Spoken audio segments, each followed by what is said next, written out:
जय हिंद मेरे प्यारे दोस्तों, आपका हार्दिक स्वागत हमारी यूट्यूब चैनल पर। आज हम लेके आए हैं 21 जनवरी 2025 की करंट अफेयर सीरीज। इस सीरीज के अंदर आपके साथ हम रूबरू होंगे 10 क्वेश्चंस को लेकर, जो बड़े ही शानदार और बड़े ही महत्वपूर्ण क्वेश्चन है, आने वाले एग्जाम्स के अंदर आपसे पूछे जाएंगे। प्यारे दोस्तों, इस क्लास को कंटिन्यू बनाए रखें और लाइक करें, शेयर करें, सब्सक्राइब करें और नेक्स्ट जो क्लास है उसका इंतजार करें। अब हम बात करें क्वेश्चन नंबर 1 की। तो video sharing platform TikTok app पर किस देश ने प्रतिबंध लगा दिया है? यानी वीडियो शेयरिंग एक ऐप है, वीडियो को आप शेयर कर सकते हो उस ऐप के माध्यम से। वो वीडियो शेयरिंग ऐप है, उसके ऊपर किस देश ने प्रतिबंध लगाया है? तो अमेरिका ने इस ऐप के ऊपर प्रतिबंध लगा दिया। भारत ने इस ऐप पर पहले ही प्रतिबंध लगा दिया गया था। और ये वीडियो शेयरिंग ऐप है वो चाइना का ऐप है, जो बड़ा ही खतरनाक ऐप है। तो इसका answer B option correct answer हो जाएगा। दोस्तों, अमेरिका के अंदर 20 जनवरी 2025 को अमेरिका के या यूएसए के जो न्यू राष्ट्रपति है, नए राष्ट्रपति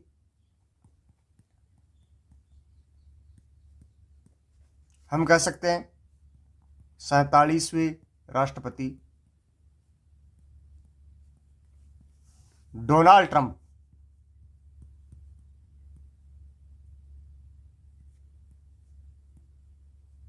बन चुके हैं।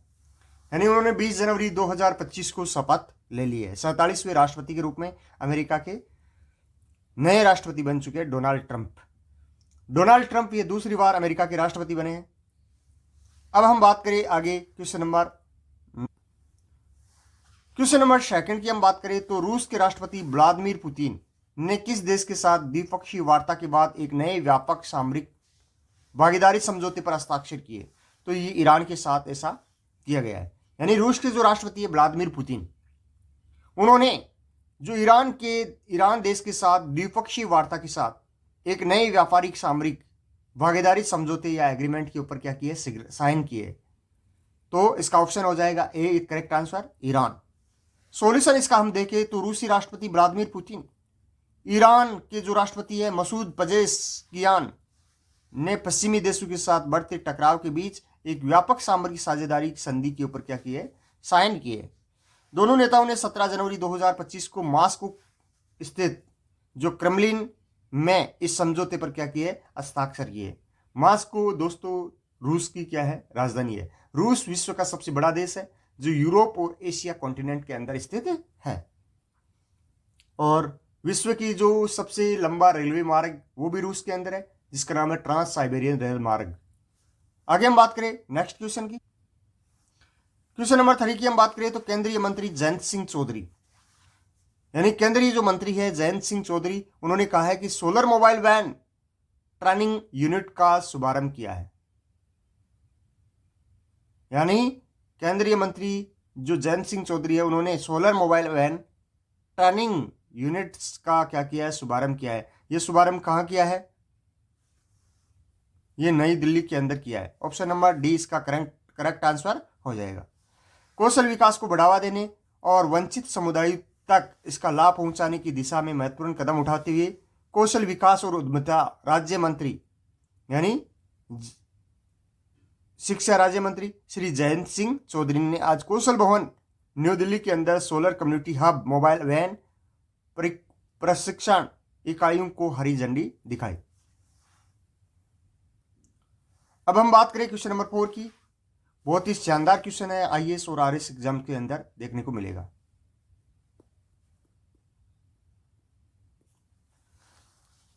अब्द अल कुरी द्वीप जो समाचारों में अभी रहा, किस महासागर में स्थित है? अब्द अल कुरी द्वीप वो किस महासागर के अंदर स्थित है? तो ये हिंद महासागर के अंदर स्थित है। और हिंद महासागर के किस भाग में? पश्चिमी भाग है जो हिंद महासागर का, उत्तरी पश्चिमी भाग, उसके अंदर ये अब्द अल कुरी द्वीप स्थित है, जिसके ऊपर यमन का क्या है, अधिकार है। ऑप्शन नंबर ए इसका करेक्ट आंसर होगा। सैटेलाइट इमेज में यमन के अब्द अल कुरी द्वीप पर लगभग पूरी हो चुकी हवाई पट्टी दिखाई दी, जिसे संभवतः यूएई यानी सोवियत अरब अमीरात ने बनाया, संयुक्त अरब अमीरात ने बनाया। अब्द अल कुरी द्वीप जो सोक्रोटा से 65 मील दक्षिण पश्चिम में हिंद महासागर के सोक्रोटा द्वीप समूह का हिस्सा है। यानी अब्द अल कुरी द्वीप है वो हिंद महासागर के अंदर स्थित है, उत्तर पश्चिम के अंदर, और ये जो द्वीप है वो सोक्रोटा द्वीप समूह का क्या है, हिस्सा है। और इसके ऊपर अधिकार किसका है, इसके ऊपर अधिकार यमन का है। किसका है, यमन का है। और इसके अंदर जो हवाई पट्टी अभी जो सैटेलाइट के माध्यम से दिखाई दी है, उससे हवाई पट्टी के कारण ये काफी चर्चा के अंदर रहा। और ये हवाई पट्टी यमन के द्वारा बनाई गई है और इसका जो सहयोगी है वो संभवतः यूएई है। यमन के अंदर जो हुती आतंकवादी जो समूह है उसका क्या है, वहां कब्जा है, जिसके कारण ये काफी चर्चा के अंदर रहा।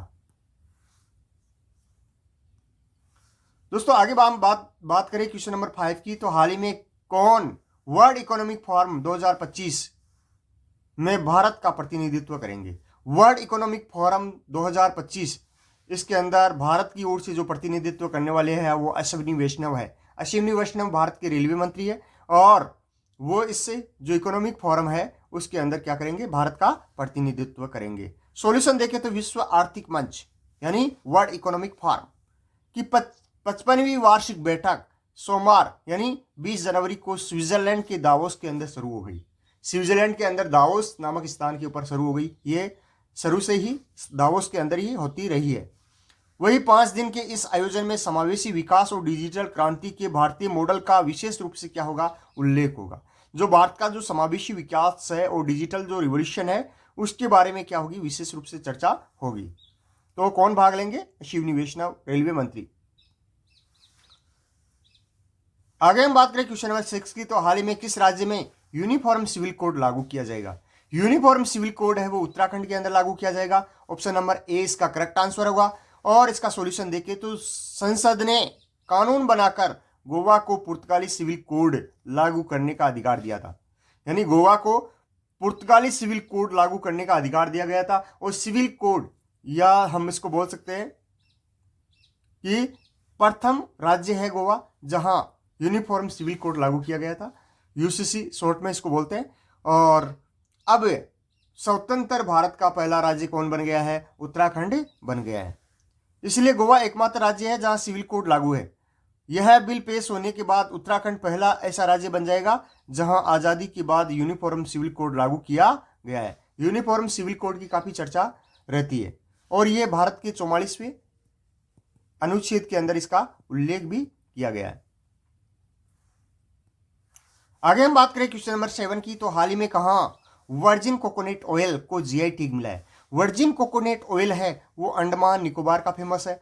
तो ऑप्शन नंबर इसका सी करेक्ट आंसर होगा। इसका सॉल्यूशन हम देखें तो निकोबार जिले के वर्जिन तेल को प्रतिष्ठित भौगोलिक संकेतक या ज्योग्राफिकल इंडिकेशन टैग प्राप्त हुआ है। वर्जिन नारियल तेल के उत्पादन में शामिल महिलाओं को स्वयं सहायता समूह में संगठित किया जा रहा है। प्रधानमंत्री नरेंद्र मोदी ने 19 जनवरी 2025 को जो मन की बात का 118वां एपिसोड अंडमान निकोबार द्वीप समूह में वर्जिन तेल कोकोनट ऑयल के उत्पादन में शामिल महिलाओं को सशक्तिकरण प्रमुखता से उजागर किया। क्वेश्चन नंबर 8 की हम बात करें तो हाल ही में दिसंबर 2024 में भारत का इलेक्ट्रॉनिक निर्यात कितने प्रतिशत बढ़ा है। भारत का जो इलेक्ट्रॉनिक निर्यात है वो बढ़ा है लगभग 35.1%।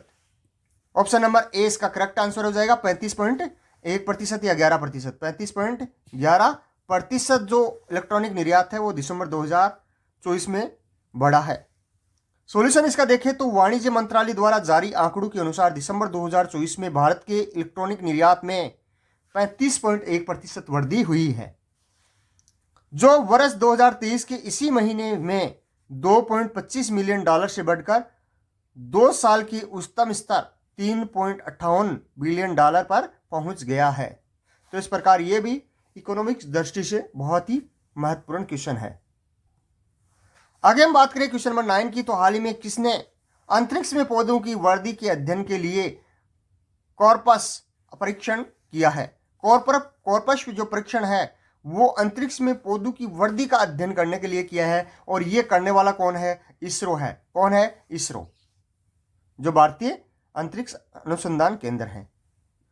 सॉल्यूशन इसका देखें तो भारतीय अंतरिक्ष अनुसंधान संगठन अंतरिक्ष ये इसरो ने अंतरिक्ष में पौधों की वृद्धि का अध्ययन करने के लिए कॉर्पस परीक्षण किया है।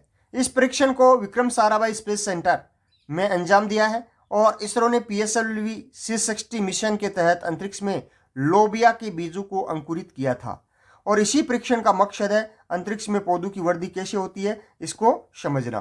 तो अंतरिक्ष में पौधों की वृद्धि को समझने के लिए और उस पर अध्ययन करने के लिए कॉर्पस परीक्षण किया है इसरो के द्वारा। इसरो भारतीय जो अंतरिक्ष अनुसंधान एजेंसी है और इसने जो विक्रम साराभाई स्पेस सेंटर है त्रिवेंद्रपुरम में केरल के अंदर स्थित है, जहां ये अंजाम दिया है।